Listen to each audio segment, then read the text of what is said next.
the right version, then I think it's you, Dr. Taha, to start this session. Yeah, right. With the intro to quantum computing, and then we have labs for the rest of the day. So that's pretty much for the day. So all the foundational part for the quantum computing. Okay, so today we get into the real stuff.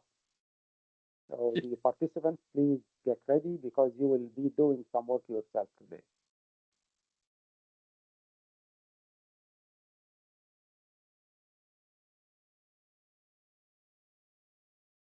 Yeah, and thanks, Dr. Ahmed. Thanks for Dr. Haitham also for having this nice opportunity for the spring school. I think it's a very nice that we dive deep also and to show the use cases. A lot of people want to understand the foundation, but also what they can do from the application side. So that's a good opportunity for them, and hopefully everyone can benefit from this opportunity indeed. And I also want to add that we are really happy that we have this number of participants. We hope they cover the whole school because we want to build this community. We want it wider because very soon, very soon, we are going to have jobs that we will need people of different levels. Some may be senior, some may be junior. It will be like the software development in the classical sense. Um, we are getting into that very soon, sooner than you think. So please take it serious because when it comes to job, it's not about the certificate. It's about what you can prove that you can do. Yeah, that's indeed. Hopefully, they benefit from this. And indeed, in the quantum market in the last day, we are going to touch upon this in the general session and the conclusion. So hopefully they reflect on their learning journeys through the school and what they have learned so far. And potentially we might have future versions of the school as well. Okay, great. Okay, so now it's almost 10, and I think we are about having 60 participants. Okay, so Yeah. I'm sharing now the screen.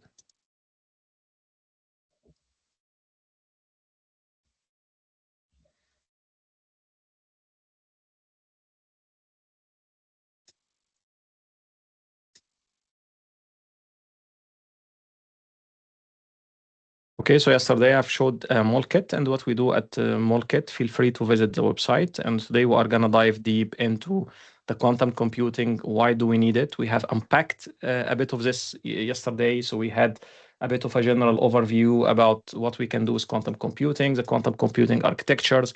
We have seen that we have different architectures that we can use and leverage in our systems. However, every architecture has its own advantage and disadvantages. And our role is to utilize and use the best hardware for our problem. Maybe the future will be a hybrid, not hybrid in a sense that we have classical and quantum. It could be hybrid in a sense that we have also synergy between different quantum architectures that are like work together with the classical to bring a solution or a full simulation for a particular problem. Now a bit of quick review. The classical computer are based on bits, which can be either 0 or 1.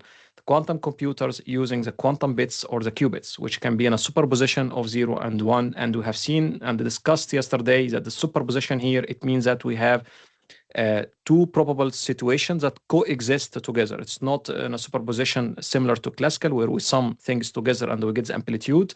It's only two probable situations. They cannot add up to one another. However, when we do the measurement, one of these situations will be fixed. We will find it and the rest will disappear or vanish.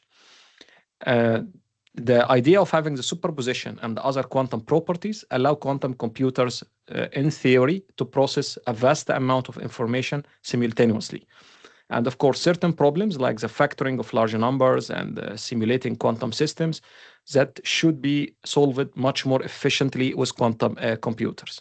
We have discussed yesterday that we have a very long journey to achieve a very good commercial quantum computer. However, the expectation is that within 3 or 4 years, we are going to have the fault-tolerant quantum computers as the idea put forward by the major players almost around one another. we are going to have the fault-tolerant quantum computer, and this one will be similar to a mini classical quantum computer in a sense that it will have a lot of qubits that can run meaningful computations with good error correction protocols. We have seen the cinematic view of the quantum computer yesterday, and this is in a nutshell the System 1 quantum computer put forward by IBM in 2019. And if we take out the cover, we find these electronics here. What we see is that we have the smaller chip. This is a quantum chip with the qubits engraved on it with a superconducting. Of course, this is superconducting technology. And all of these huge, massive instruments, these are the classical electronics that are used to control the chip and, of course, read and load the information from classical world to quantum data and retrieve back the results when we do the measurement. And here we see a high-level depiction from abstraction or from an abstract point of view for how we can run an algorithm on this quantum computer. Yesterday, we discussed that we have several architectures from here. For example, we have atoms. We can have some security to electronics, photons, and with different technologies. And here, for example, we zoom in on a quantum photonic hardware by Quix. This is a small startup. It's not a small now. Of course, it received a very good funding that can put forward photonic chip. 2 years ago, they announced 25 qubits, so they use waveguides to engrave those qubits. And the good thing about photonics is that they don't require this massive sub-millikelvin requirements to operate the quantum computers. They can operate at a room temperature. However, there is caveat here, which they require a very good error correction. We touched upon the quantum computing workflow diagram. And when we think about a quantum problem, we need to make a problem preparation, we'll do a mapping, data loading, execution, and the measurements. We are going to see each step of these during the school. So it matters that you stay alert and pay attention and take notes so you can comprehend entirely how this workflow works. And this workflow is pretty much applicable for any problem that can utilize quantum computers. Now the idea, we have these classical bits, and the classical bits, we can store any data in sort of sequence of binary strings. So if you convert the words to ASCII and then you end up again to machine language, you can end up with binary strings. However, when we go to quantum, we have the qubit, and the qubit is the basic unit of quantum information. It can exist in a superposition, and typically we represent this as two states. We have 0 and 1. We put next to 0, we put alpha. This is a coefficient that is related to the probability of being in 0, and the beta is a coefficient for the probability for the qubit to be in the one state. So the qubit can exist partly in 0, partly in 1 states. And here is a quick comparison between the classical and the quantum qubits.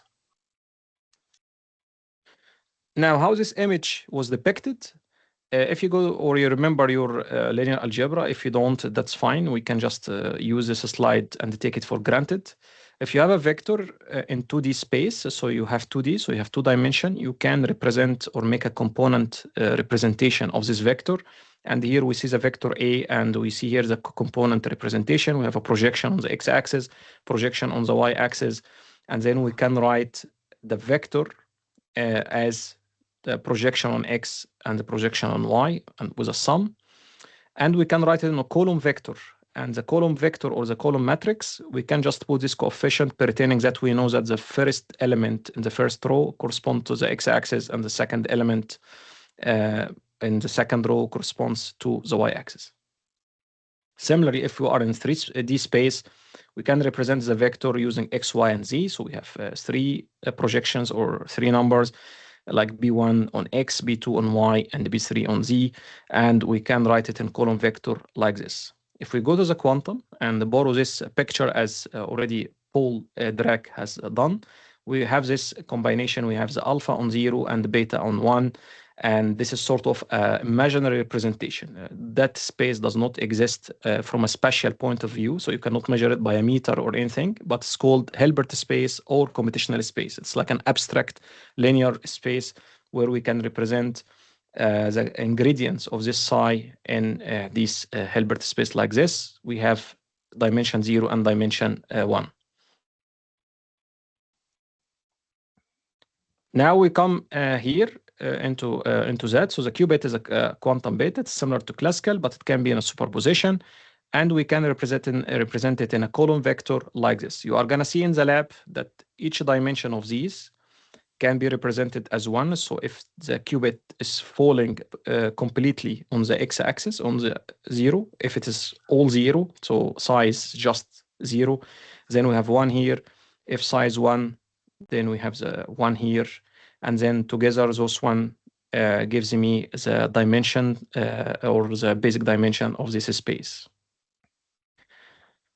Okay, there is exercise to find the probability. And sometimes you can be asked, what is the probability to find the qubit when we do the measurement in state 0? Then what you do is you take this coefficient here next to the 0, you square it. Of course, you are going to see that these are complex numbers, so you have to multiply the number with its complex conjugate. You are going to see this in the lab, so don't panic when you hear something you are not familiar with. In the lab, everything will be re-explained again in more details. So you square that, and then you get a number. And similarly, if you want to know the state of the qubit, if it is in 1, then you make the same square, and then you get the probability. So if you get the probability to be half, it means that if you do the measurement 100 times, 50% of these times you are going to find it in 0, 50% you are going to find it in 1. Pay attention that we are representing a physical system, so it means that the total probability should be equal to 1. It means that we really need to represent a physical particle. If this is not the case, we have to renormalize our state in order to make sure that the physical system is complete. Now, how we do an operation, you have seen the representation of the qubit. You can represent it in a column vector. So if you have a qubit initialized in the ground state, which we call it ket 0, then you can represent this as 1, 0. 1 means that you have 1 times ket 0, and the 0 times ket 1, that is 0. So you don't have this state anymore. You have only 1, which reflects the qubit is totally in 0 state. So we call it the ground state or the default state of the qubit. When we do an action on the qubit in order to make a change, what we do is we need a gate operator. The gate operator makes an action on the qubit and convert or transform the qubit into a new state. For example, if we have an X gate, this gate is 2 by 2 because now we are acting on ground 2 qubit or 1. It's like a single qubit system. Then the gate will act on the qubit and then will transform it to a new state. Here we see this action. We see here we went from having 1 up, the 1 went down. It means that operation converted or flipped the state from 0 to 1. So this is called the X or the flipping gate operation. Similarly, we have the ground state, the qubit in the ground state. We have another operation called the Hadamard gate. And the Hadamard gate, when we operate on it, we got 1, 1. And of course, there is normalization. You need to find it for yourself. That will be an exercise. And this Hadamard gate has put the qubit in a superposition. It means that there is probability to be in 0, probability to be in 1. So what we are now seeing in quantum mechanics, we need to pay attention to the rules of quantum mechanics and, of course, follow this multiplication, check that we have a fully normalized system, that dimensions of the matrices and the column vectors are consistent, and then we are good to go to do any operation or manipulation to the qubits. So typically, when we do a quantum algorithm, the quantum algorithm is depicted in quantum circuit, and the circuit is typically composed of quantum register. So we have here a bunch of qubits. That's called the quantum register. And we have a classical register. The classical register is sort of classical bits to retrieve the results. So when we do the measurement for these qubits, we get a number. We need, of course, to read that number on a machine. So that's a sort of theoretical like abstraction for what's happening. And then we have quantum gates, and these are the quantum gates. We have a variety of quantum gates, more than what we have already in classical gates. And those quantum gates are used to manipulate the states of these qubits. And when they manipulate the states, we do this manipulation. And of course, after we finish, we can do the measurement to retrieve the results. And that sequence of gates can reflect or emulate what we mean by a quantum algorithm or to perform a certain computations. Typically, we do the operation from left to right. So this is the direction of the imaginary time of the computation. So you do it in sequence. You apply the first layer here first, and then followed by the second, and so on.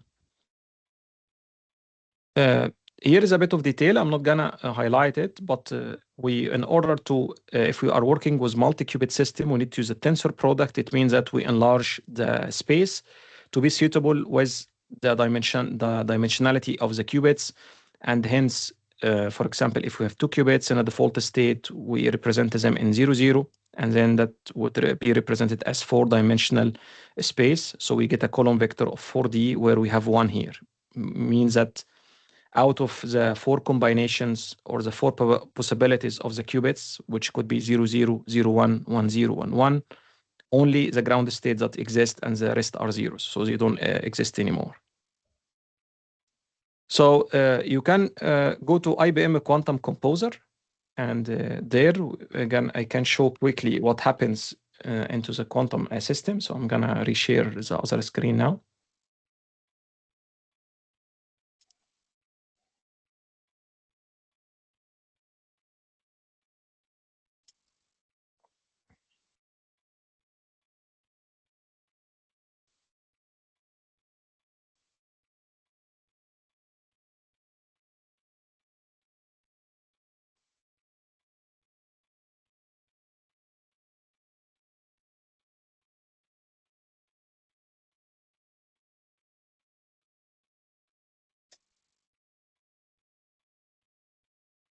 And these gates does, as you have seen also in the presentation of Dr. Ahmed, he had showed to you a lot of the classical applications. So they are the equivalent one, but in quantum.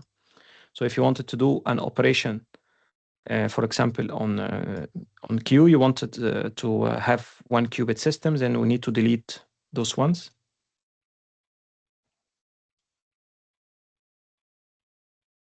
And then we have only classical bit and 1 qubit.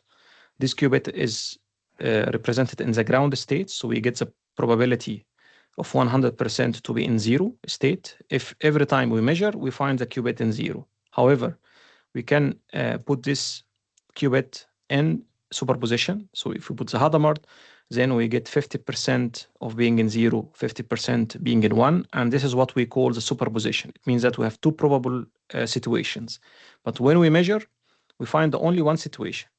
However, when you run these things statistically, then if you run it 1,000 times, you get half of the time, like 500, the state will be in 0, and half of the time the state will be in 1. You can also make another gate. For example, you can apply the X gate. And the X gate, what it does, it flips the qubit as we have seen. So what this simulator does has this math working in the background that makes this flip. So the qubit has been flipped from a 0 to 1. So we have the X here gate, and that X made this flip for us. Typically, 1 qubit can do, for example, very little basic operation. Maybe we can add more to see if we can have more qubits, for example. Then we have 2 qubits. Then you see your space now becoming much bigger. So we get a space of about 2 to power n.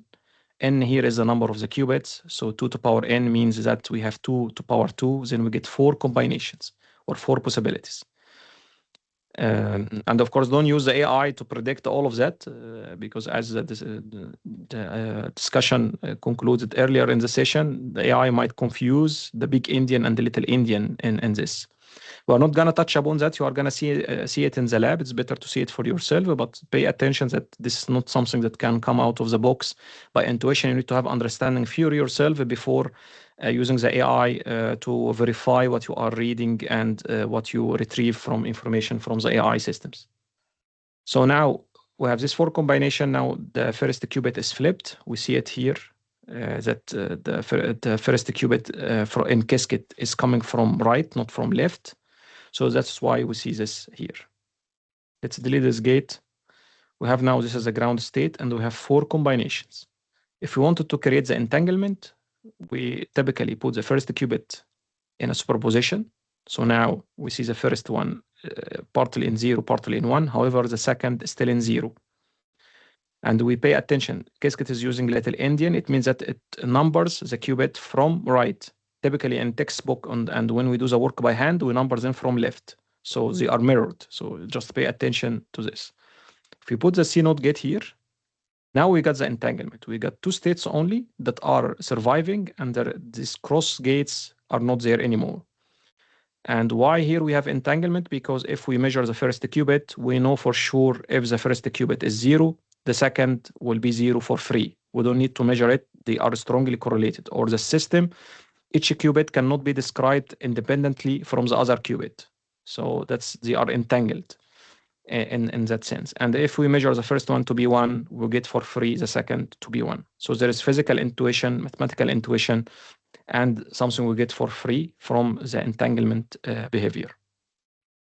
There is video also, I will share it later, that describes this and how it's done. Okay, so now you feel free to play a bit with the quantum, IBM quantum platform in the lab and also in the notebooks. I'm gonna back again to the slides. So we retrieve back what we can do as a quantum algorithm and what could be the applications. And you are gonna program this in yourself in the lab, and you are gonna learn them from scratch. So everything will be easy, hopefully by the end of the day.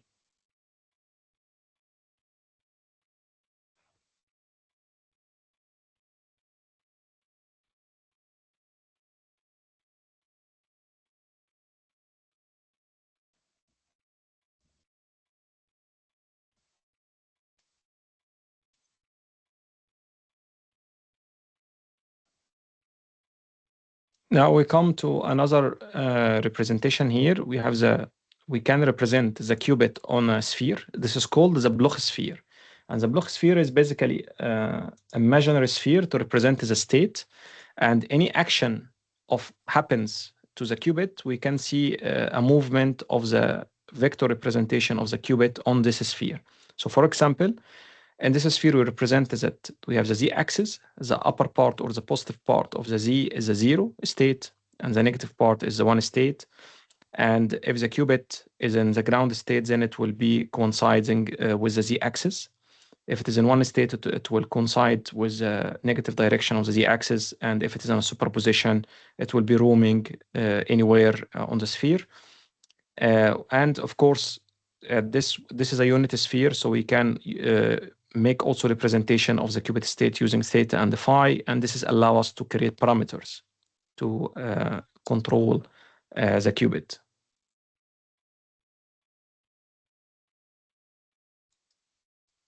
So now the state of the qubit then can be represented by a point on the Bloch sphere, and this point can be defined by spherical coordinates theta and phi, and this theta and the phi can give us an idea about the superposition of the qubit. So if we have here the qubit initialized in the 0 state, then it coincides with the z-axis. If it is on the negative z-axis or in the 1 state, it coincides with the negative z direction. Similarly, it could be on the x-axis, positive direction of x-axis. This means that we have superposition. This is action of the Hadamard gate, and it can be on the other negative part. And this is the action of the Hadamard gate on qubit initialized in 1 state. And of course, we can check this again on the Bloch sphere. So we are going to see it now, how this action can happen.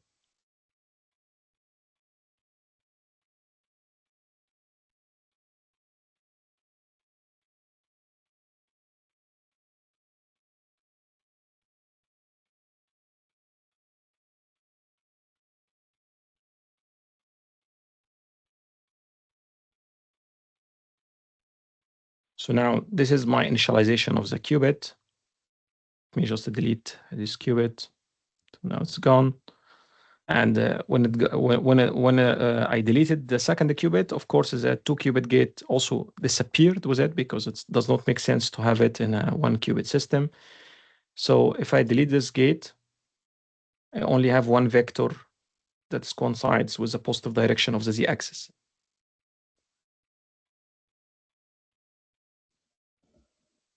And if I put here the X gate, what it will do, it will flip my gate. So now I get a flipping. So this is why on the Bloch sphere, I get the qubit flipped here. Let me see if I can switch on the bright mode. Okay. Doesn't show that I can have a bright version. I'm just trying to see if I can exit from the setting quickly. So hopefully this black, with the black, it's visible. Yeah, I see. Okay. So now we see the qubit here. This is the Q sphere. And of course, we can see the state vector.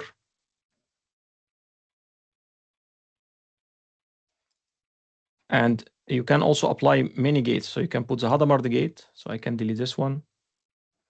And then if you put the Hadamard gate, of course, the qubit is now becoming it's not refreshed in a way that it should put here. But anyway, you just got the idea. And of course, you can do measurement. So when you do the measurement, the qubit will be in 0 and 1. So the Bloch sphere is a very good way to see what happens to the action that happened on the qubit. And one final remark about this, the Bloch sphere proves for you that all of these gates are just rotation in space. So you can represent all of the quantum operations from information theory perspective as rotational operators. This is what we were doing in chemistry, in physics. Everything in space, you can have a frame from another frame just by rotating a frame. And similarly, you can go from one state to another state just by rotating it, and the rotation has to be in a specific way, and this specific way is depicted within the matrix elements of this gate. So the gate by itself has this meaning of rotation in a certain way. So these definitions are done within a certain format. And in Qiskit, there is a solid way of defining this. However, it's not sometimes easy. And this is why, for example, when we have built our own simulator in MolKet, which is an open source based on Julia, we have dived deep into the theory in order to build an active rotation and a consistent conventional way of doing the rotations with the gates. And this is because the chemistry is very sensitive to this way. Now let's back to the slides.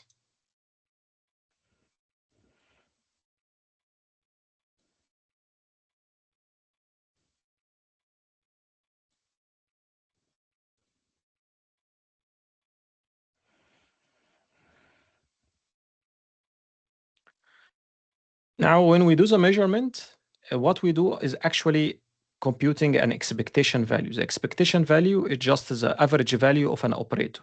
Typically, we cannot see the quantum system directly. It's like this an old myth of Medusa. Nobody can see it directly. Otherwise, this lady with a lot of snakes coming from her hair.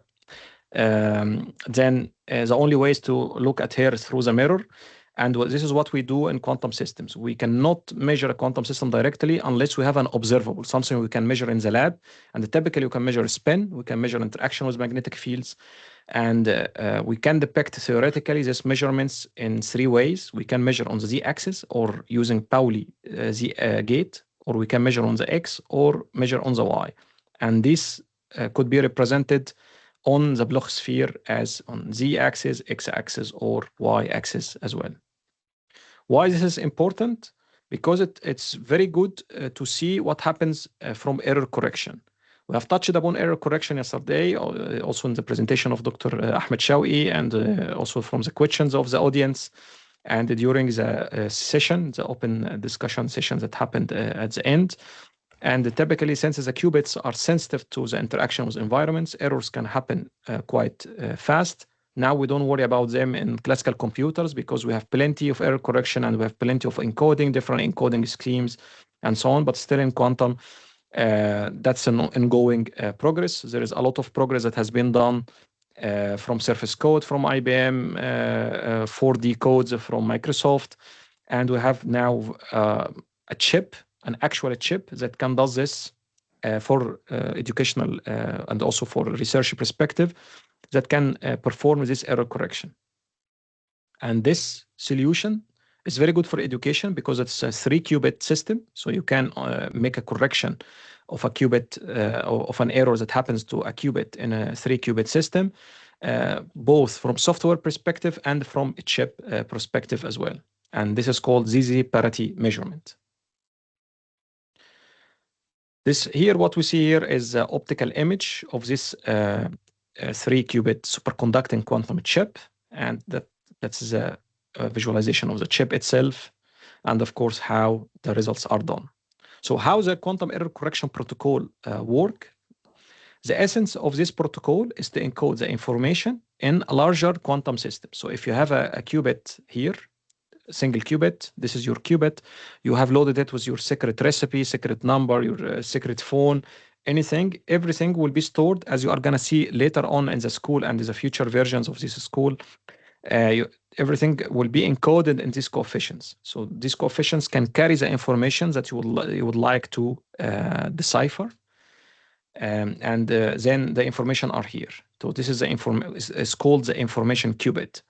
And to protect it, we need to share these coefficients, or these coefficients that store our information, into a larger quantum system, and hence we store it in a 3-qubit system. This is done using the CNOT gate. You are going to see this in the lab, but typically the CNOT gate will just check the state of every qubit and make this one. So for example, now this is my information qubit. I have here the second qubit in the ground state, the third qubit in the ground state. Then I end up having this one. So I have alpha ket 000. It means that I have alpha times all the qubits, or the possibility of having all the qubits in 0 state, and then beta times the first qubit, or the information qubit, in 1, and the second and third are in zeros. Then the CNOT gate, it's a conditional gate. So it checks if the control gate is in 0, it tells the action gate don't do anything. If the control qubit is 1, it tells the action gate, please perform your operation. And typically we use the information qubit as the control qubit, and the other two are the target qubits. And these circles have the action gates, and in that case is called the X gate. So the X gate here, so this is why it's called C0 or CX gate. So it comes here, checks the first qubit, find it in 0, and goes, okay, the first qubit is in 0. Do I need to do anything to the second? No, I will leave it as is it. Okay, that's nice. But then when it checks when the first qubit is in 1, is it in 1? Yes. Then flip the second qubit. So the second qubit became 1.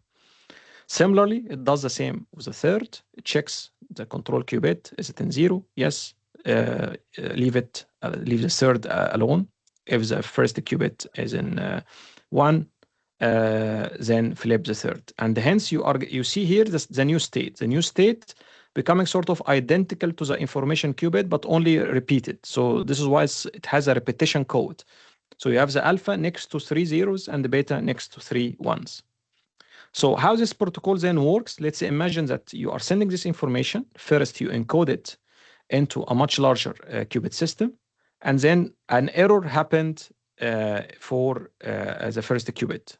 And this error flipped the first qubit, made the 0 become 1.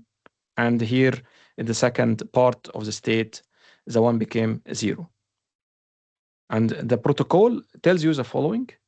Now you are gonna check those observables. You are gonna apply the Z gate on the first qubit, and the Z gate on the second qubit, and they get this observable, this expectation value. If you got it -1, for example, you get it 1, or you can get it as much as any number. Please have a look at this lookup table. So if the Z1, Z2 gives you +1, and the Z2, Z3 means that you're applying Z2 to the second qubit and Z3 to the third qubit, then you didn't get an error. Your qubit passed thoroughly without any error at all. So you apply identity, your qubit is perfect. But if you get +1, -1, you need to correct the third qubit. If you got -1, +1, you need to correct the first qubit. If you got both minus, you need to correct the second. If you do this lookup table, you retrieve back your original qubit after the error correction. What's the possibility or the success probability of this protocol? You just put here the probability of the bit flip error. This is what we have seen now is called the bit flip error. You can have many other errors as we are gonna see later on, potential in the school also when we go to the chemistry part and some of the applications. You can also have phase flip and several potential types of errors.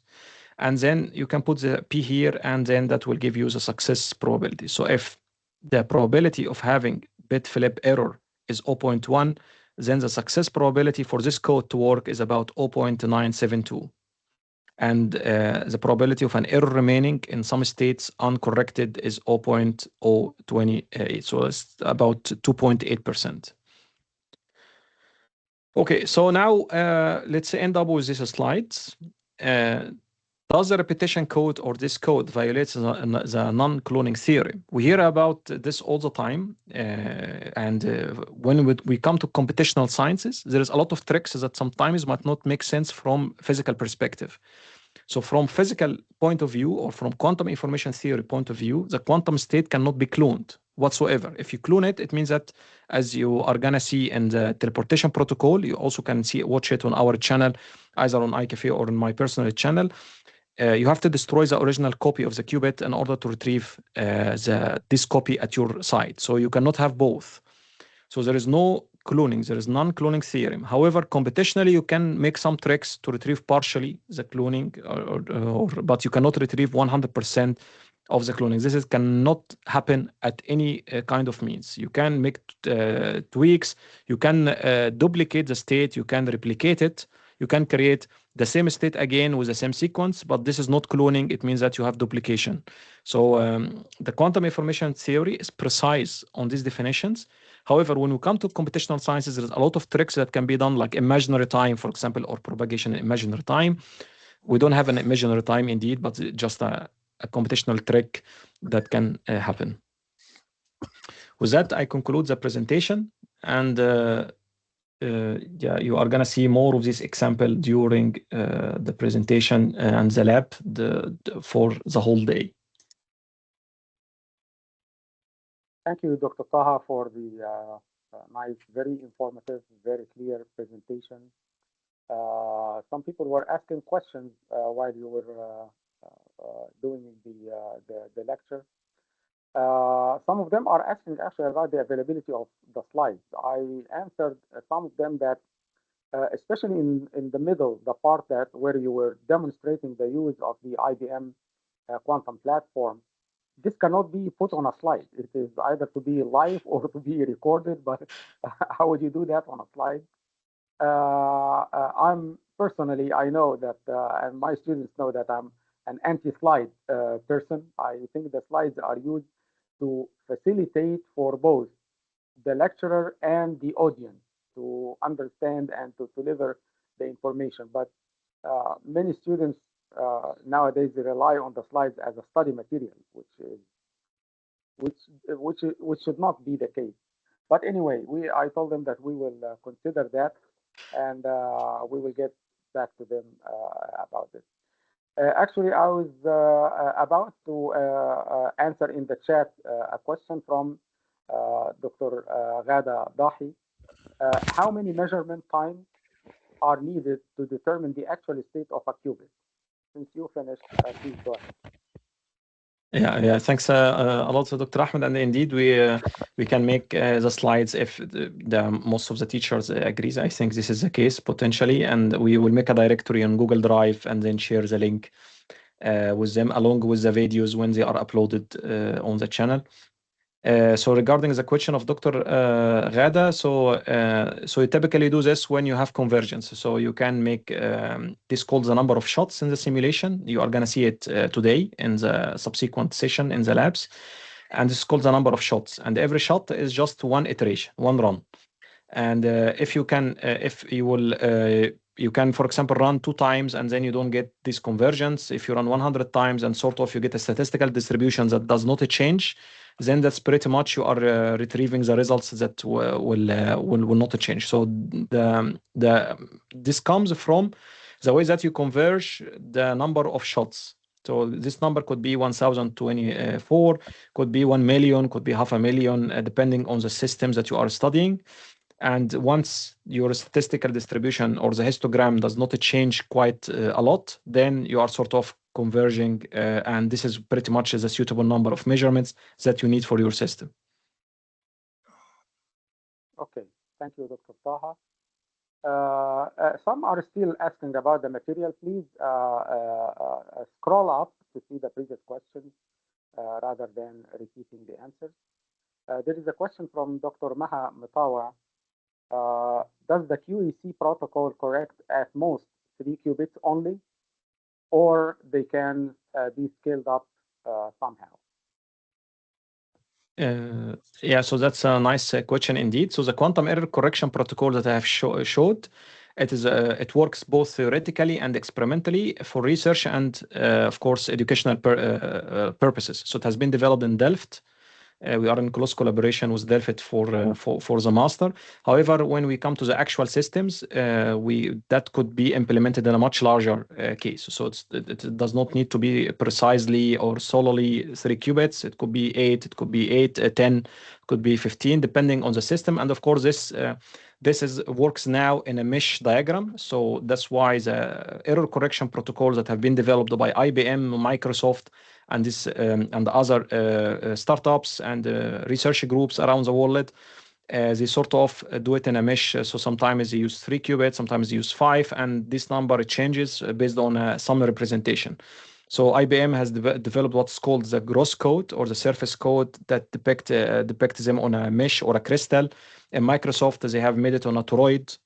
And this kind of representation, we see how we can envision points on a toroid or on a lattice, and how these points can group together to perform the error correction. So it's scalable, but it's still work in progress. And now there is error correction that can happen from a hardware perspective, like what we have seen yesterday from Willow chip. There is 2 chips that working hand in hand. One does quantum operations. The second one does some error correction. And plus that, there is post processing error corrections that happen at the post processing phase. And this happen from a software perspective. And this is where the error or the lattice code works. So it's not entirely scalable in a sense that you can have an error correction for all numbers of qubits. However, now there is huge progress coming from companies and from major players, could be research and or a slash company, that work with this scalability, but using this idea of surface code. And if my surface code, did I test it for 1000 qubit? Perhaps it's not the case now, but for the few hundred qubits, it works fine. And of course, every time there is more refinement for this. So it's scalable, but not scalable in a way that it has been tested for everything. It has been tested for the use cases that are available. Yeah, hopefully the answer, yeah, it's more of an active field, and yeah, a lot of new things come up every day. Okay, the last question we have for this session is, I got a question, how by increasing the number of qubits helps in correction for error? So that's a good question. So what you do typically is that when, of course, there is from hardware perspective, we might not have time to discuss this during the school. However, Dr. Ahmed, Dr. Haytham might potentially offer a subsequent one in the summer with a much more deep dive in the technology. What we can discuss now, we have to look at the error correction from a hardware perspective and from software perspective. Again, from a hardware, it means that when you have 60 or maybe 100 physical qubits, you group them together to represent one logical qubit. So the grouping here means that there is entanglement between the qubits. You can enforce entanglement. It means that if one qubit had an error, you can know from the entanglement process that as we have seen in the 3 qubit case, something happened to the qubit. So that's why the increasing of the number is good. However, if you do that, it means that you will use less number of qubits. So if your real quantum computer have 200 physical qubits, then if you use 60 qubits to represent one logical qubit, it means that at the end you have only about 4 logical qubits, and this is not enough to run any use case. So that's why the smartness of error correction tries to reduce this ratio. So you don't really need 60, you need, for example, 10 or 15, and you do a lot of tricks in order to increase the number of logical qubits that you have at the end. So that's a development that happens. So the increasing is good. However, we have the trade-off that we don't have the enough number of physical qubits in order to have the needed number of logical qubits. For any use case or any protocol, if you need 10 qubits to perform a phase estimation or 20 logical qubits, imagine that if you have 50 qubits to represent everyone, then 20 times 50, then you can easily get, for example, 1000 qubits. And we don't have this at the moment. It's still work in progress on IBM and so on, but still have to be tested. But this is to give you an idea. However, if you can represent 7 or 8 using very advanced error correction, then you can get a better result. So in a nutshell, or the take-home message, then increasing the number is good. However, we have the trade-off of what we have already in the lab, what is available to us to run. And this is why we need to do a lot of work in the error correction. And also remember that the computation with qubits is mainly probabilistic. From the probability theory has two main directions of interpretation. It is evidence-based or frequentistic-based. The frequentistic one means that if the current situation occurs again and again and again, the more it occurs, the more it converges to the correct or the expected result. So at the end, if we repeat the computation with many qubits, if they were stable as we would have hoped, we should have had the correct results that we are getting. But of course, there are lots of tricks, lots of hurdles against that. So as Dr. Taha explained, we try to come up with algorithms to group some of them to get the expectation or the average of this group, and then we get the expectation of the groups. But it becomes the expectation of a small number of groups. But this is basically based on the probability theory, classical probability theory. I think this was the last question. Thank you, Dr. Taha. Yeah, there's Dr. Wahid has his hand raised, but I'm not sure if it's raised for question or... oh, okay. Yes. Good evening, everybody. Thank you, Dr. Taha. First of all, I would like to thank you for your nice presentation about the principles of quantum computing. I have a question about the quantum communication protocol. Quantum communication protocol, what are the limits to use this protocol? And I would like to know also if this communication protocol is applied in is applied in real time, or until now it is under development. Yeah, thanks, Dr. Wahid. So indeed, the error correction is still in work in progress, as we have discussed. So it's still a lot of companies and a lot of research groups are developing new algorithms all the time. So that's those protocols. So the theory is the same. However, the execution is what matters. Okay, how you can fine tune. So you, from the theory, you want to have the 100%, but then from a practical perspective, you might get with an algorithm, you might get 10% of your qubits. With another one, you can get 20%. And then the idea is that how you can maximize what you are, the output of your hardware, because as Dr. Ahmed said, it's all statistical probabilities that we are working on, and we want to reduce the number of iterations because the number of runs is corresponding to the errors. So if you have many errors, you need to run many more. And so on. So there is that's where this is an active area. But when we come to classical communications, for example, that has been solved now. You have this amplitude modulation. You can encode one bit in a much larger. So there is pretty much solid protocols that have been used around the world for this. But there is still in quantum, it's too early to conclude a working method that will be stable for a very long time. Yes. I have a last point. I have a comment about the quantum computing. I need to advise our students to be interested with basic science like math, physics, to be able to understand well quantum computing. And really, I found that in Egypt, frankly, in Egypt, we have a great problem in basic of science. in math, in physics for a large number of students. What is your advice for them? Yeah, I can also share this answer with Dr. Ahmed. Indeed, so the only thing to follow the internet, and of course, it's our role to make events and also make things accessible, like the event that has been provided now by Cairo University. These kind of Yes. things, if it's offered and announced for high school students, maybe in a much lighter version that could attract students, and also for undergrad as well. So that's that's a basic advice. The second thing, I can also steal a quote from NVIDIA CEO, where he said that now everything pretty much done in programming or in execution AI can do, but however, they need people with domain knowledge. So the math, physics, all of that gives the domain knowledge that are needed. They don't need people with web development expertise, but they need people who can offer solutions and they know how to use the AI tools in a smart way. Dr. Ahmed, perhaps you have a better perspective on this. Not really a better one, but all I can complement with is to advise the students to combine both the scientific, I don't want to say theoretical, but it's scientific background and the practical skills.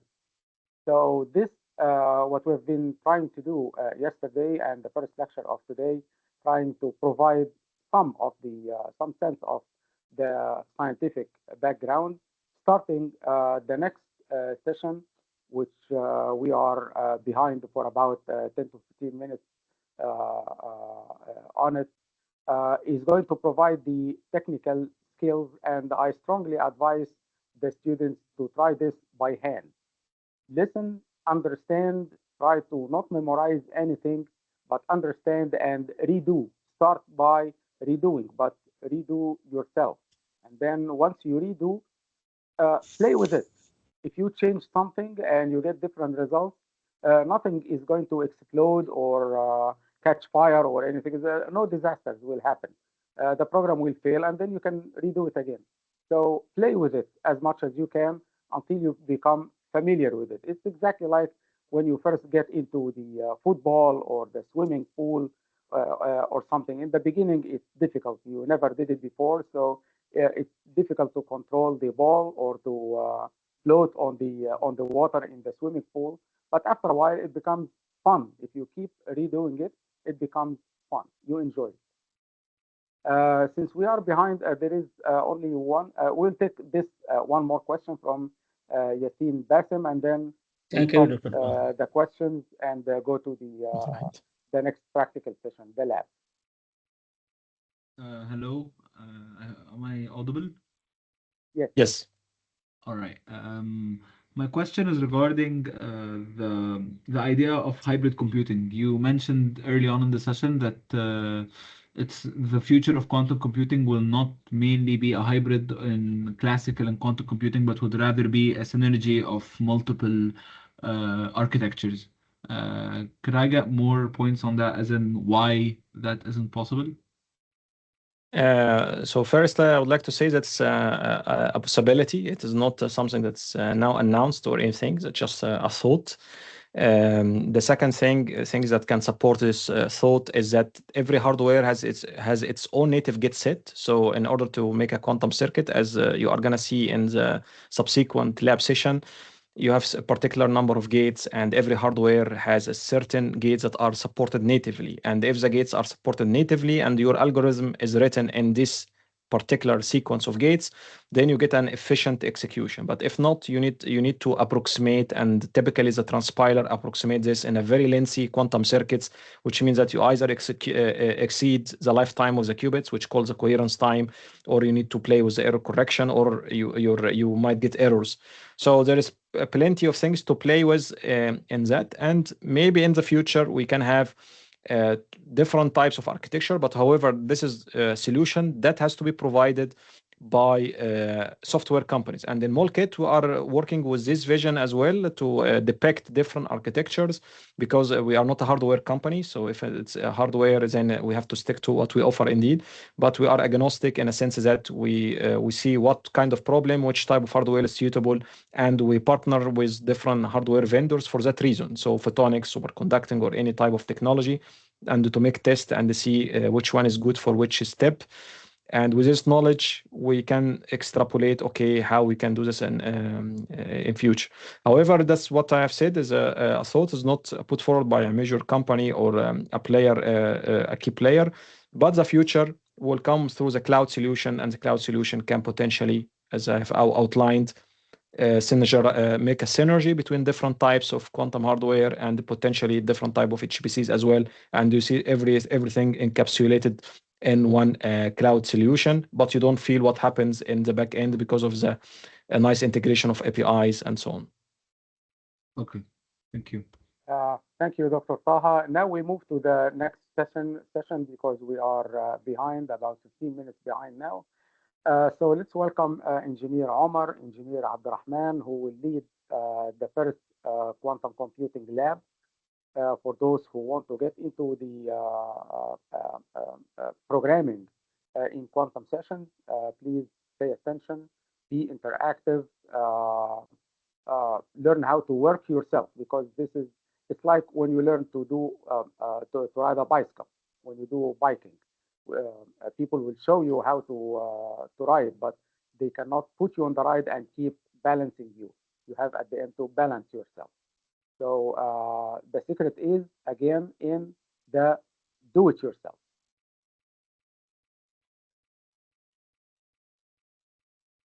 Good evening.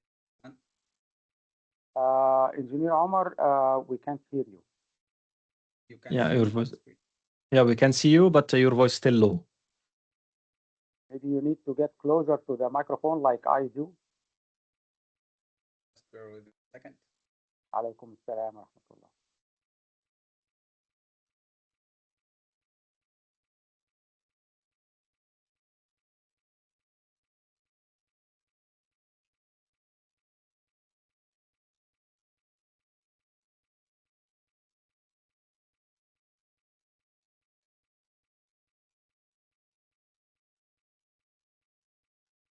Right, I hope you can hear me loud and clear now. It's still a little bit low. If you get the mic closer to you. So you can change the mic settings. If you change the mic, you need to change it or choose the mic also in the settings of Teams. Okay, what about now? It's Yeah, better now. Yeah. Yeah. Okay, thank you very much. Thank you, Dr. Ahmed, for this introduction. So basically, to recap, I'm Omar Sobhy. I am leading some executive operations and roles in the EGQCC community.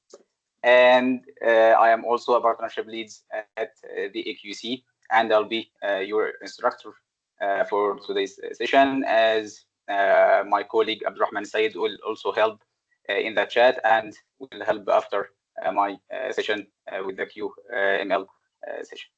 So without further ado, let's get started, and I'll share my screen in a second.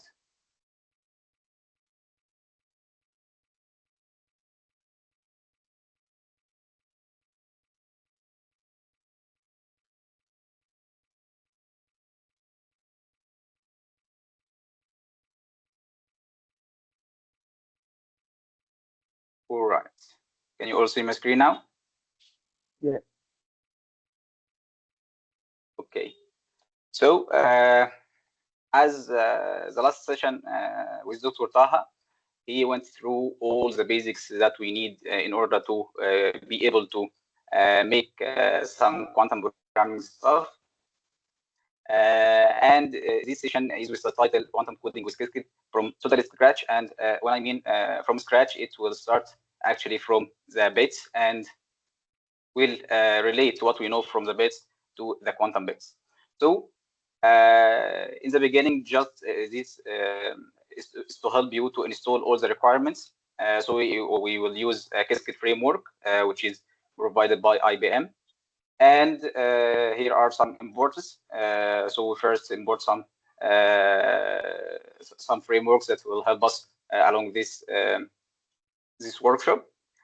And also we will be working with Qiskit version 2.4. So if you like came back to this session after some time, this may change a little because Cascade is get updated every period.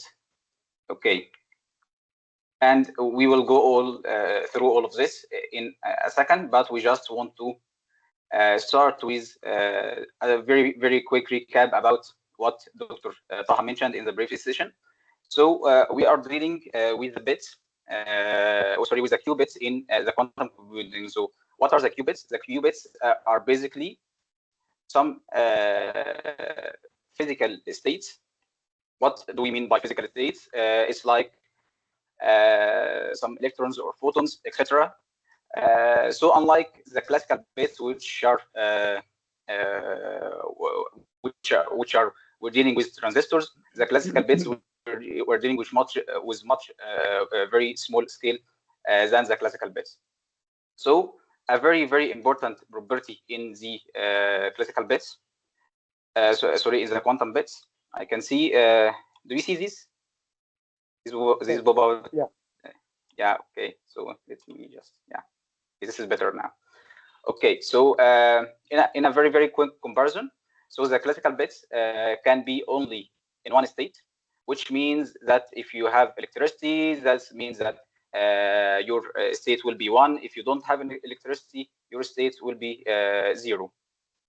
But the quantum state can be in a superposition state. And what we mean by superposition state is that the quantum bit or the qubit can be in multiple states, or a linear combination of those states until we measure it. So, for example, if you have a coin like the one that's down there, in the classical, you already know it's a 0 or it's a 1. In the quantum realm, if you do some measurement, if you do some operations and make your state in a superposition state, this means that it's in the flipping state, like it's rotating, and you cannot determine whether it's a head or a tail. So this is simply what is a superposition is. Okay, and the entanglement, and it is also a property and a very strong property in quantum computing, which helps us do very much complicated complicated programs. So entanglement, as also Dr. Taha mentioned, it relates two qubits as if they are one system. So any change that will happen on a single qubit, it will happen on the whole system. And this is exactly what is the quantum entanglement is. So basically, it's like that for the coin example that we gave earlier, is that you have some coin and another coin. So you have two coins now, and you relate them with like a straw or something. So whenever you flip the right one, also the left one will be flipped. So this is basically what entanglement is. All right. So also Dr. Taha walked through this, and we will walk through it briefly.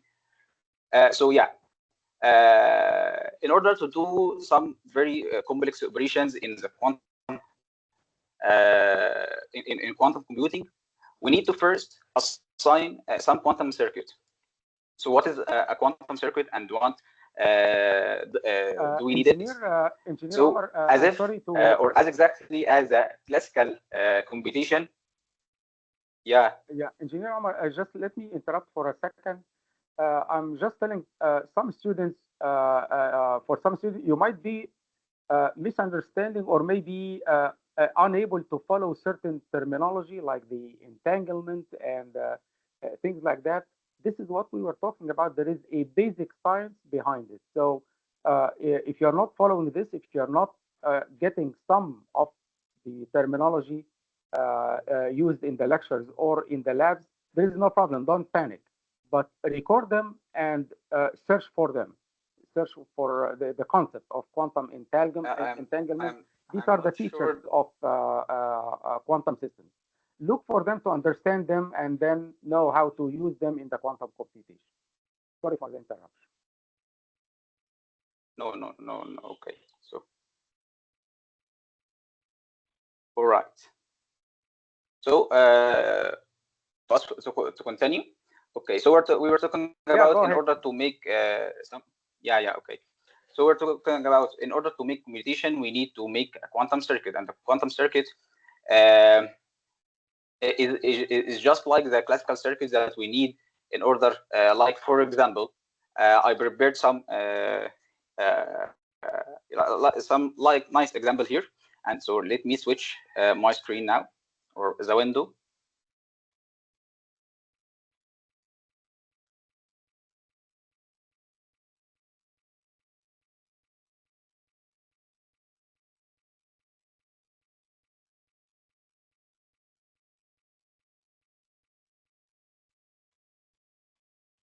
Right. Okay. So let us consider some very basic operation in the classical computation, which is I have adder.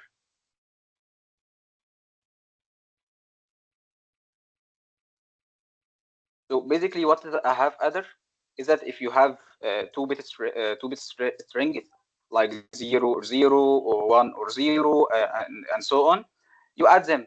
This is a very simple operation of adding two values. So 0 plus 0, obviously it will be 0. 1 plus 0, obviously also it will be 1. So we want to express this operation in the classic in the quantum computation. So we want now to make quantum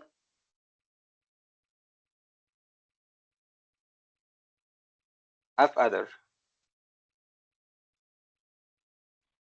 Right. So what do we need in order to make the quantum half adder? So for example, as I said, if you have one qubit and another qubit, you want to basically add them and see what is the output. I don't know. Yeah. Okay. You want to add them and see where is what is the output. All right. So in order to do that, we need to have first two qubits. I'll call them A and B. Okay. And in the normal or in the classical computation, we usually add some also values here, which is the carry and the summation. Okay, so if you are a computer science student or you have taken any electronics course, just bear with me a little and you'll see my point. So first we will start at the basics. So 0, 0, 0, 1, 1, 0, and also 1, 1. Okay, so we want to add them. So first 0 plus 0 will give us 0. 0 plus 1 will give us 1. And 1 plus 0 will give us 1. And 1 plus 1 will give us 0. And we have a carry, which is 1. So basically, this is 2. Okay, but in decimal, we're here talking about binary. So we don't have to bother ourselves with this state now. So yeah, and the rest of the carry will be 0. Here is no carry added, and also here was no carry, and here was no carry. So as you can see, these are can be or we can break this operation into very two similar operations. Okay, so what are those? We will separate the carry and the summation processes into two separate operations, which is 0, 0, 0, 1, 1, 0, 1, 1, and here we said 0, 0, 0, 1, and here also 0, 0, 0, 1, 1, 0, and 1, 1. Okay, and here was 0, 1, 1, 0. All right. So in classical computation, yeah.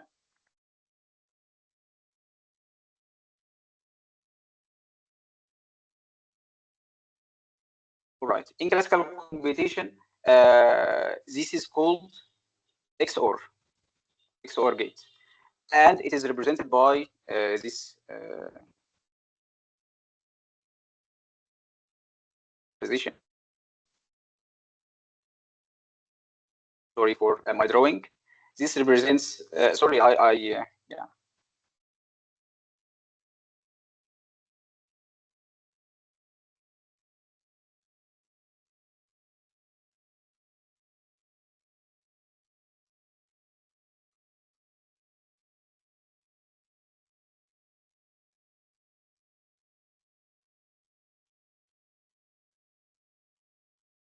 Engineer Omar, we lost you.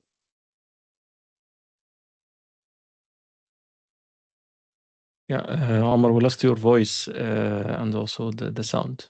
The screen doesn't move with the movement of the pen.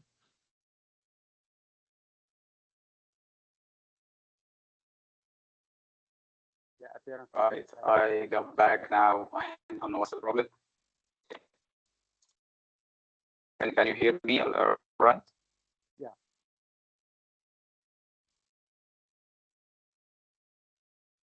Right. Am I audible, or do you see my screen?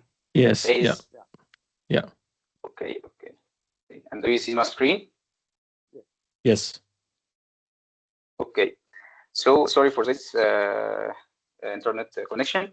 Okay. So what we are saying is that yeah.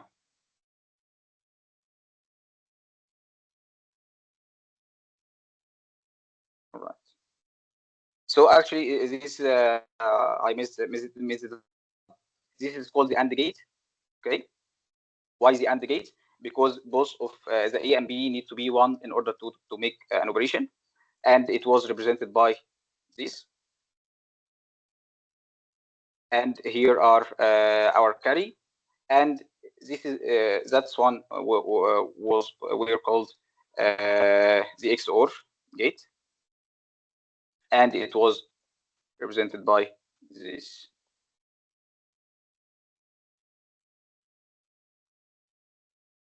Here are the summation. So this is the basic classical operations. Now we need to see the quantum of it. So first, in order to make the adder, or the half adder that we do in classical, we will just take some copies of this and connect them to, yeah, okay, so the A with the A and the B with the B, and connect to them to the second operation. And this is how we make our half adder. All right, but in quantum, we need to do the same thing.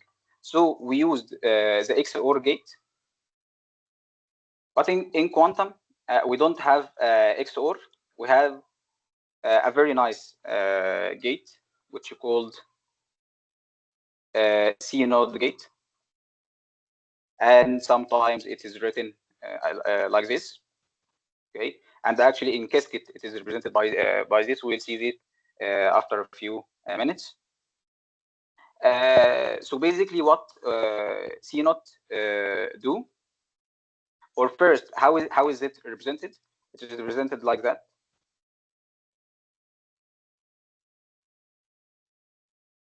All right. So unlike the classical bits, now we are using quantum bits. So A and B here are considered as a quantum bits. Okay, and the C node gate is represented like this. Here are some plus sign. Okay, so basically, what does it do? If you have, if the initial state you started your qubit was, say, it was 0, it will do nothing. So if we looked at the end of our operation, we will see it's still A. Okay, and also B will be affected by nothing. So basically, if the initial state you started with was 0, there will be nothing happens. But if the initial state you started with was 1,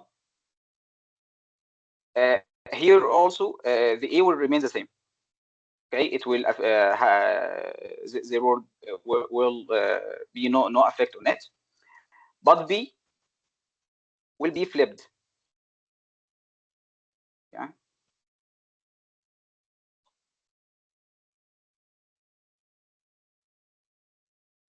B will be flipped.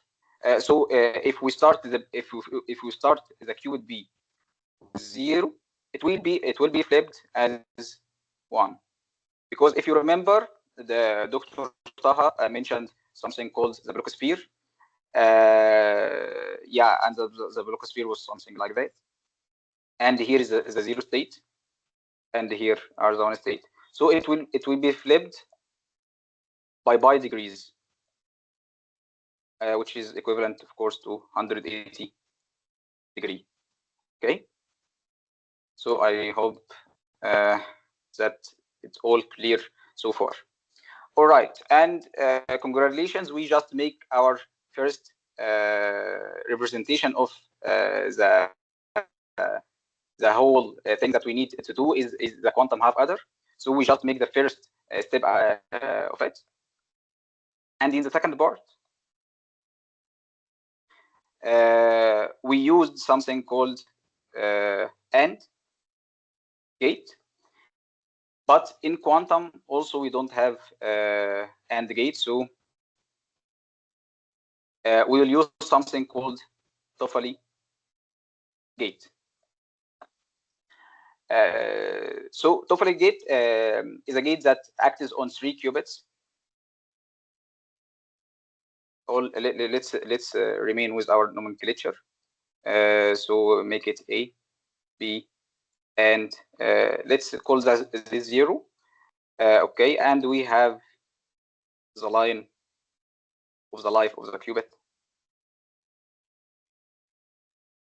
Engineer Omar, there are a couple of requests to repeat this. Repeat what? Repeat you mean the previous gate, or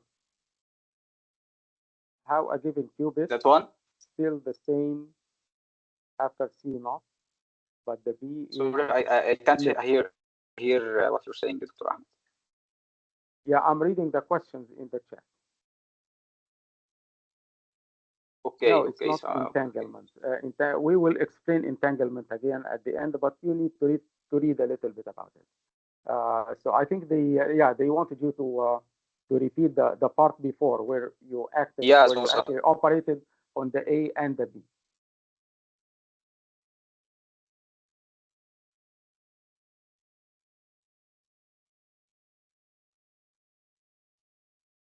right.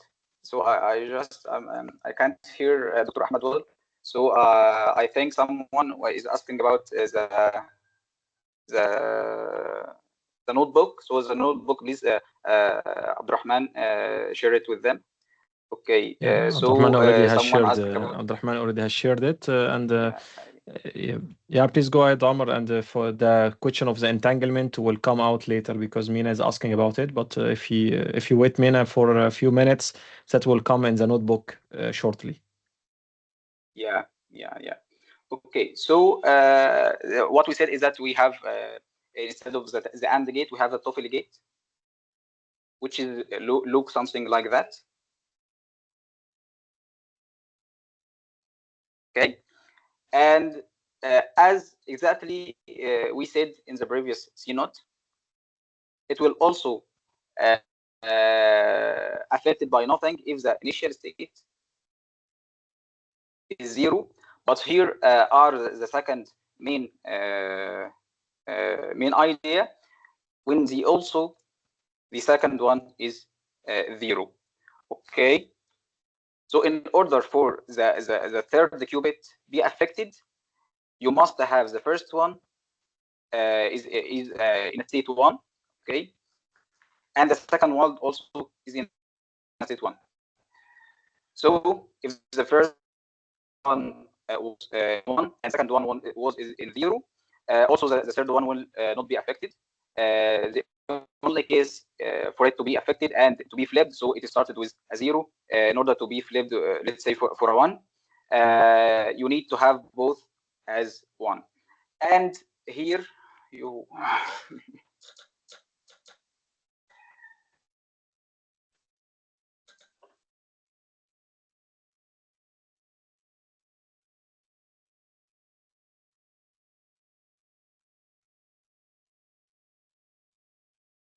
Yeah, Omar, we lost your voice. Yeah, we lost you again.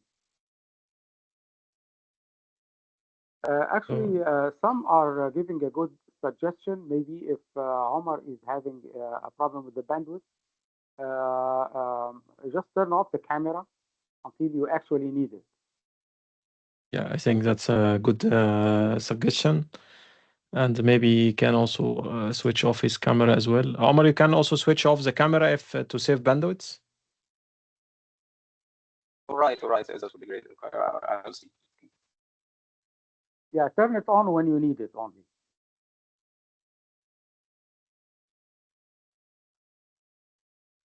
All right. I hope you can see my screen now and hear my voice loud and clear. And Yeah, the very screen sorry is for that there. again, but Microsoft Teams always do this thing with me. All right. So the rest of the session will be very much easy. So this is like the main work.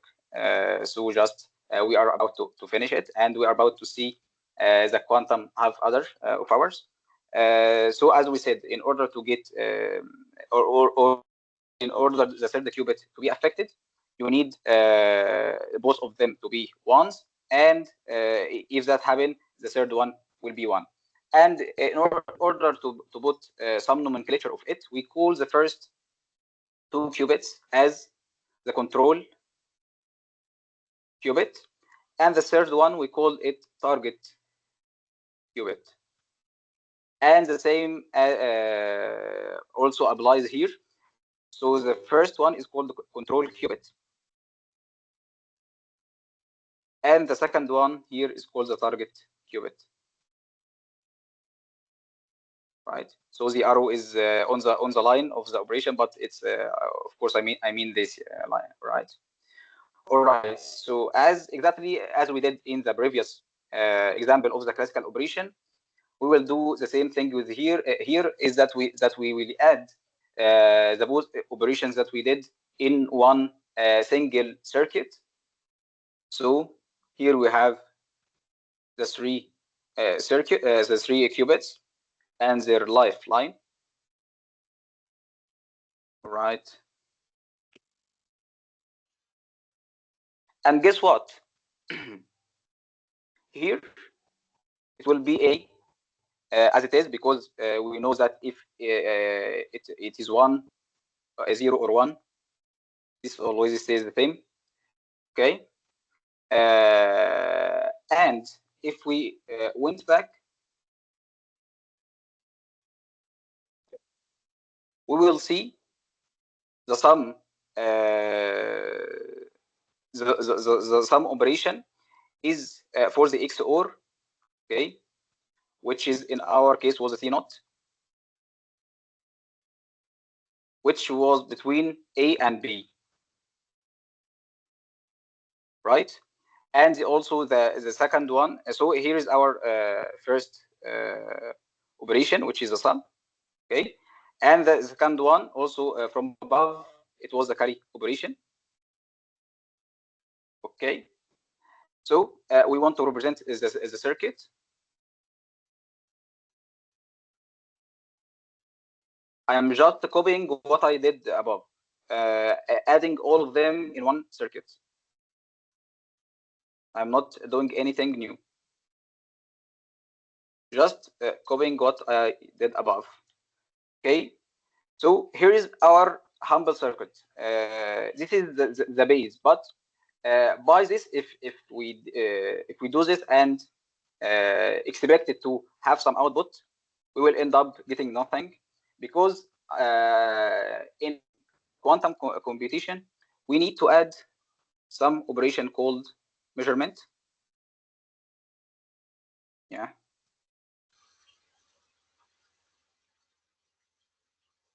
In order to see the effect of that we did. Okay. And one more last thing. So we are basically adding 1 plus 1. So we will initiate our state to be in the 1 and 1. So here to initiate the A to the state 1. So it's basically, if we did nothing, it's starting originally with qubit 0. Okay, but in order to flip it or to make it in state 1, we need to apply something called the X gate, which Dr. Taha mentioned it also in the session, and we mentioned it briefly above. And also we need the second qubit to be also in a state 1, so we'll also make X gate. And now, congratulations, you have your quantum have other circuits, and we will see it is a coding part in a few seconds.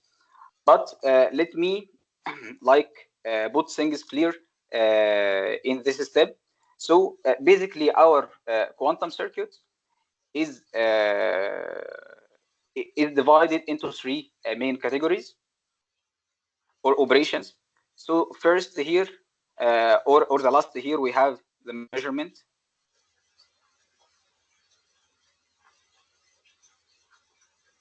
Right.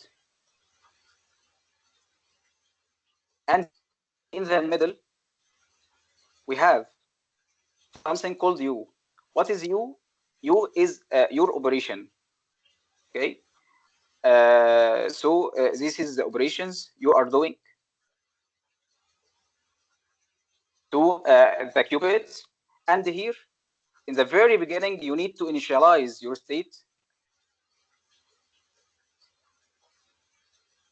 in order to be able to make operations, in order to be able to make measurements. So why do we do all of this? Is because that we need to make some constructive interference in order to make some certain outputs that we need very much higher than the one that we don't need. So this is basically is a quantum circuit, or the quantum half adder, which we give example of the quantum circuit. So this is the basic structure of a quantum circuit. Of course, it sometimes gets complicated than that, but this is the basic and the core steps that we need. So let us switch back to the coding part, which is, in my opinion, is the easiest part.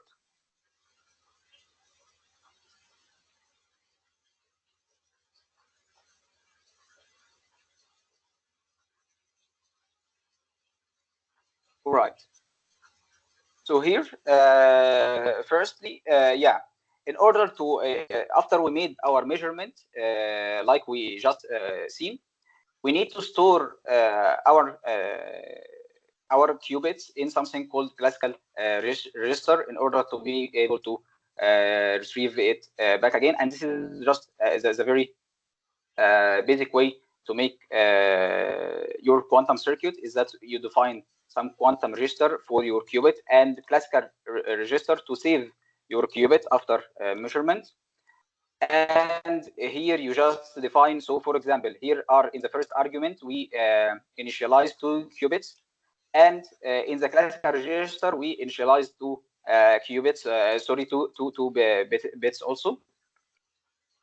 And the quantum circuit is basically the first the first argument take the quantum register, and the second argument take the classical register.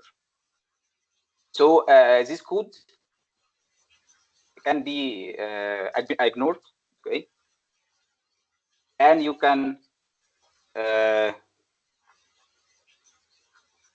use this one instead, and it will do the same. All right, there is something. Oh yeah. Okay. Okay.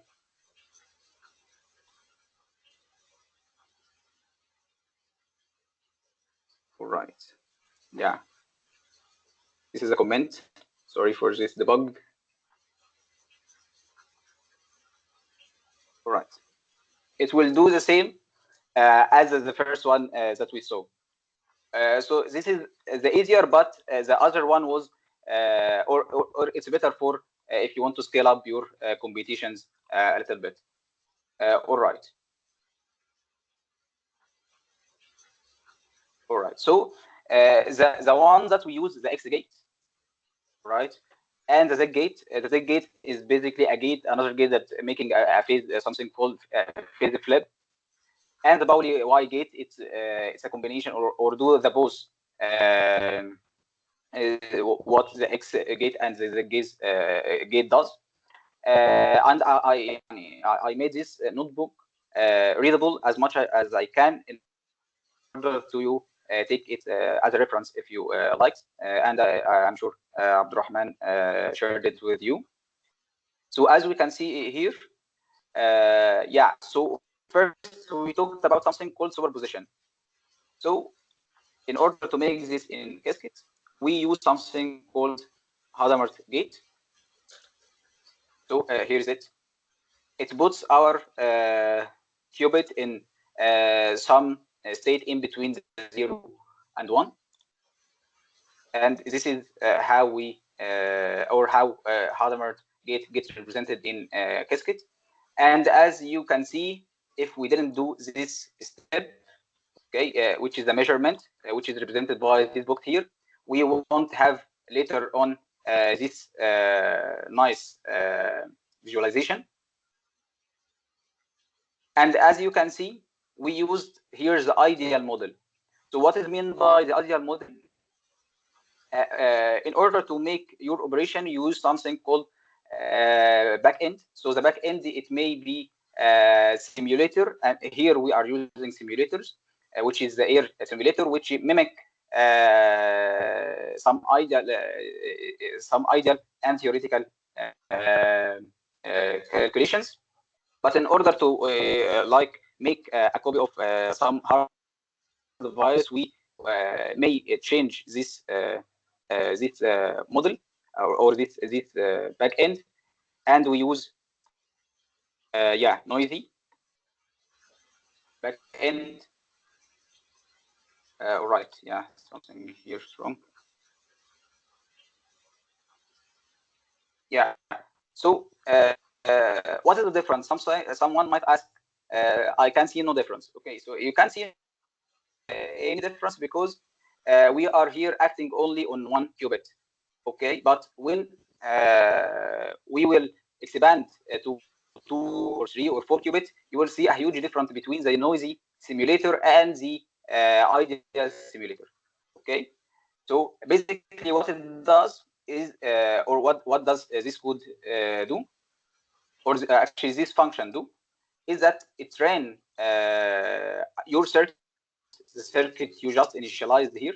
Okay, it ran it 124 times and give you the probability distributions, like how many times it was 1 and how many times it was 0. Because as we said, the Hadamard gate put your state in a superposition between two states. Okay, so this is the Hadamard gate, and this is the X gate.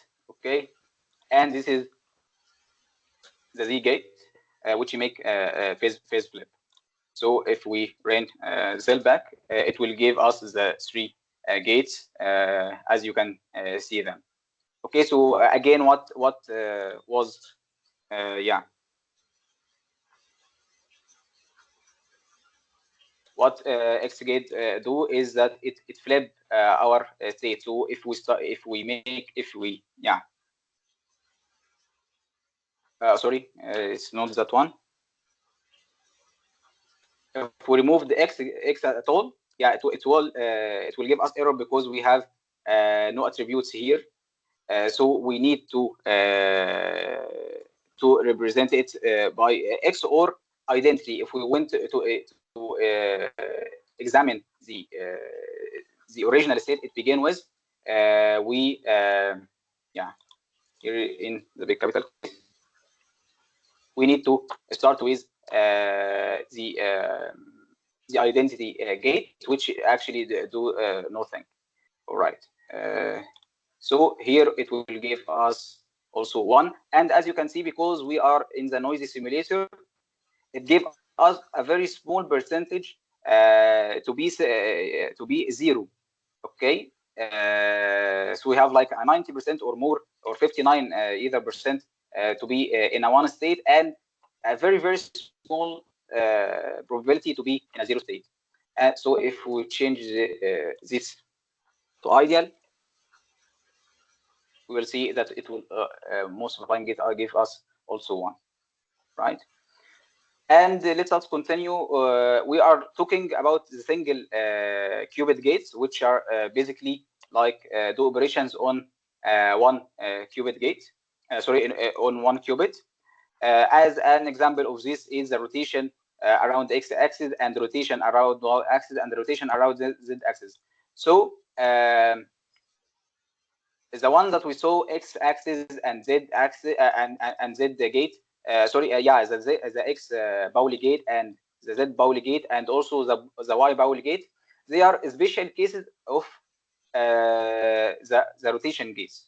So X gate is a special case where this only by. Okay, so if we removed all the other gates, it will and leave also leave only this part, it will give us the same as if we applied X gate only, and the other do the same. And here we have the U operation, which it takes attributes theta, yeah, theta, gamma, and alpha, and it applies on the qubit 0. So the U gate is as we mentioned in the drawing before, is the most general gate. Like you can construct any operation by the U gate. And here also, if you want to try it by yourself, you can like try to construct this by yourself. You can rewrite it. Yeah, you can copy the notebook and you can like start playing by yourself and see what you will end up with. And the second type of gates, of qubit gates we have, is the 2 qubit gate, which like works on 2 or more qubits. And as we saw, the C node gate, which basically. Omar, do we still have long in this session, because we are running? No, not at all. People need to take some break. Yeah. I am just will explain the quantum other, and that's it. Okay. We'll make we will take a short break after that. Yeah. Okay. So basically, yeah, as we mentioned before, the C node gate and the CZ gate.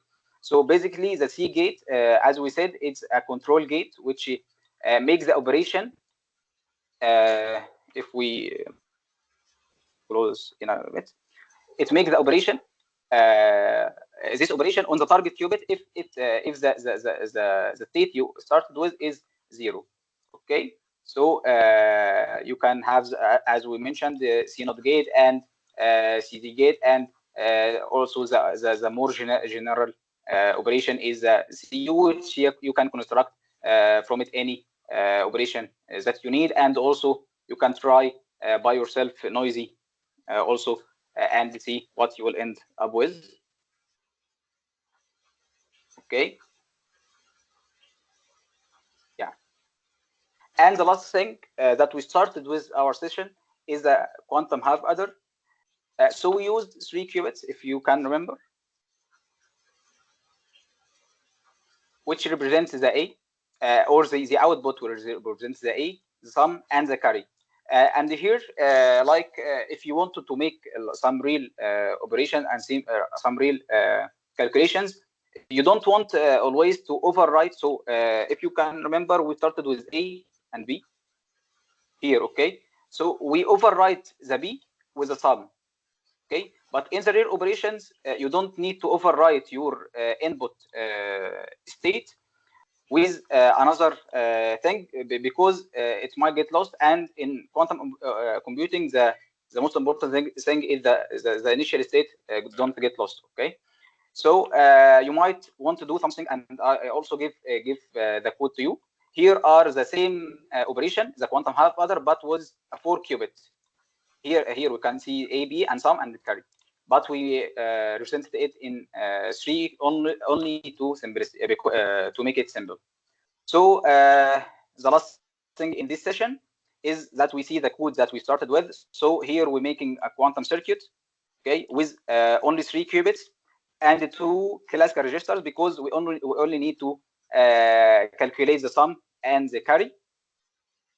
So we don't need to make it 3. Okay. So here, as we mentioned, we are preparing the inputs. So we flipped A and B. We flipped it we applied operation X. So we flipped it to 1. Okay, and we added something called barrier. It's just some illustrative things to make you separate between the structure of your circuit. And here are we basically doing our operation. Here is the Sobhy gate, and here is the C node gate. Here is the Sobhy gate as we see, and here is the C node gate, and here are another barrier, just to separate things. And here we are making the measurement.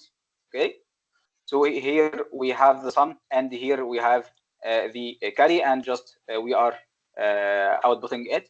And in like if you wanted to play, you can remove X and you start with 0 only. Sorry, you can do this, okay, and you see what you will end up with. Okay, so we'll end up with 0 and 1. Okay, and you can also put it back and start in different ways in order to see if the add up you made is successful or not. And this was the end of our session today. Please, if you have any questions, I don't know if there's such time. We'll have like 10 minutes for your break. We're already by the time. So if you have any questions, I'll be with you. And I think if you don't have question, you can take a break. Yeah, back to you, Dr. Ahmed. Thank you very much, Engineer Omar. I think we will take a break now, and let's make it a short break, 15 minutes. So we will come after 15 minutes. We will be actually late by 5 minutes, but we are trying to catch up with the time again. So let's start again in 15 minutes from now, and it will still be a hands-on lab. The second part is going to be for you to work yourself rather than watching an expert working. So in the beginning, you get to see somebody doing it, and then you do it yourself in the second session. So let's take a break now for 15 minutes, and please don't be late more than the 15 minutes. Thank you. Yeah, thank you, everyone.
علي هاتي لي معلقه، علي معلقه صغيره.